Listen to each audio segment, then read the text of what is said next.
I have a question before we go on. This is all really exciting and for custom building and for people who are going out there and building new homes. What about for some of us who already have homes? I mean, is there a way to upgrade some of this to some of these new codes so that we could actually be a little bit more green also? Well, I mentioned that code committee that I sat on for 2 years. There's a new committee, which I declined being on only because, a person has to have a life So much as well. time. But this new committee is about remodeling and retrofits. And that, the existing building stock has to be addressed to get to the 2030 protocol.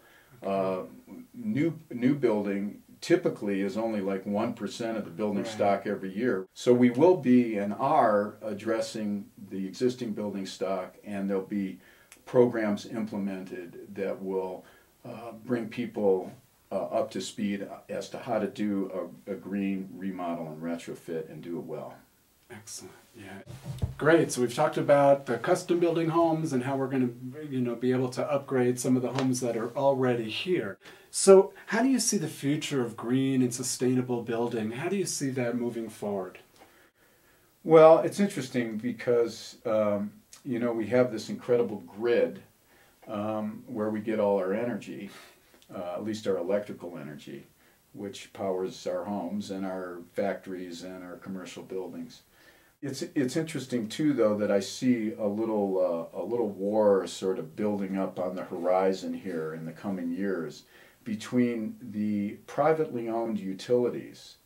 We have this sort of thing in the United States right now where the corporate entities have sort of like found their way to grease the legislation and make things favorable to them, and have sort of taken the power away from the people to a large extent. Right. And one of the corporate entities that will be showing up large in terms of being a block to the potential benefit of all are these privately owned utility companies. So if more and more people start putting solar on their house or go off grid, they're guaranteed a certain profit margin, and if they start losing that, they'll just jack up everybody else's rates that are still on their program. Even our beloved Governor Richardson now has pulled back and is siding with these third-party companies that are starting up, and he wants to see a big thrust of solar energy here in the state of New Mexico. The legislature is passing some incredible programs, and if we can get around this little battle about who owns the sun, and my take is we all do, thank you, that I agree. that we may see some huge progress in the coming years, and who really owns the energy. Personally, my next model is a completely off-grid model with centralized energy for a development. And there's technologies coming on board where we're going to see more and more centralized technology towards energy. Even the city of Santa Fe, for a number of years, has been looking at their own power source, whether it's methane from the landfill or biomass, and then of course all the solar.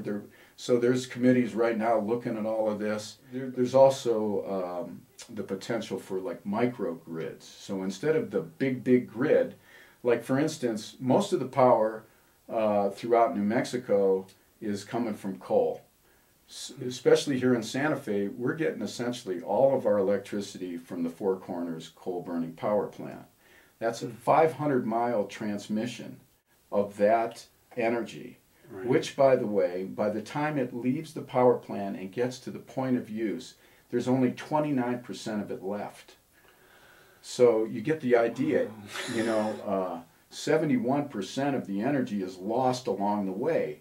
So this massive grid idea is not energy efficient. It really doesn't make sense ultimately. So there's smart grid, microgrid, there's all kinds of talk about how we could take the infrastructure and start breaking it out and creating more centralized energy so that we don't have this incredible waste, and we can move away from coal as far as the source of electricity as well.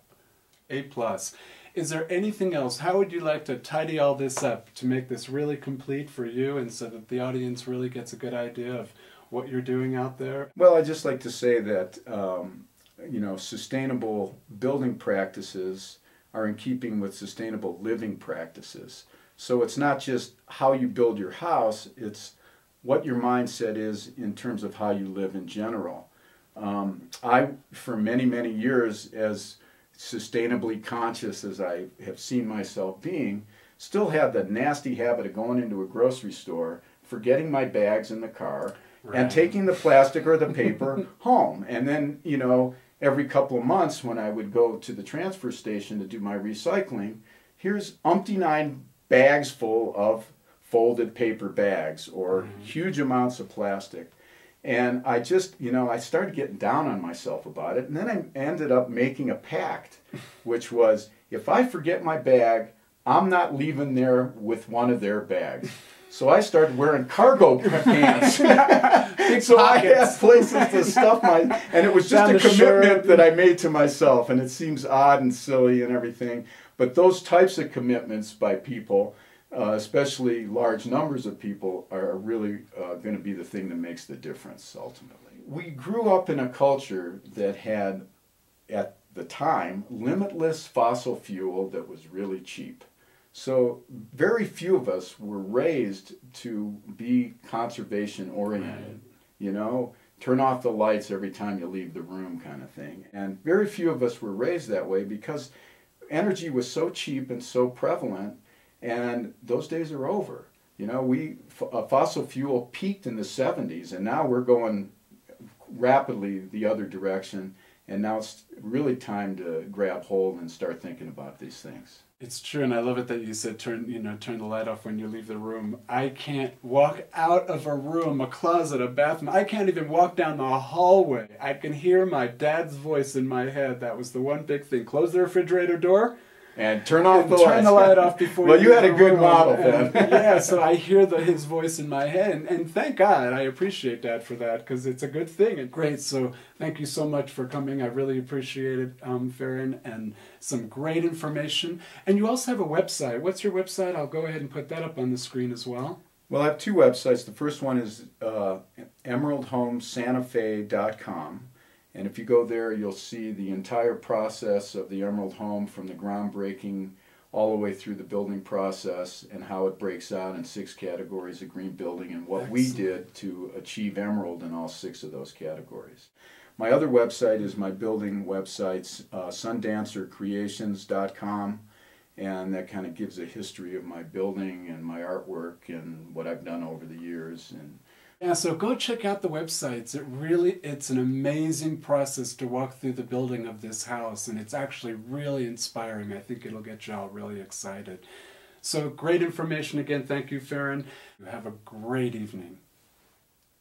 Wow, Mitch, what a wonderful interview. And that home, oh my goodness. I'm just so thankful and happy that people are working on this and figuring this out. The science and technology types are like going, we can do this, folks. It's true, and it's exciting because the country, I mean, all across the country, people are picking up on this. And in fact, Farren is in Washington, D.C. right now, talking to some pretty high up there authority figures about what everybody can do across the country to build green. Go Farren. Right go off. Farren. Go green. So that's our show for tonight. Thanks once again for tuning in. If you have any questions for us, you can reach us via our website at itsyourmindthatmatters.com. Thanks once again to Farren Dancer, and we hope to hear from you soon. Have a wonderful evening, and thank you.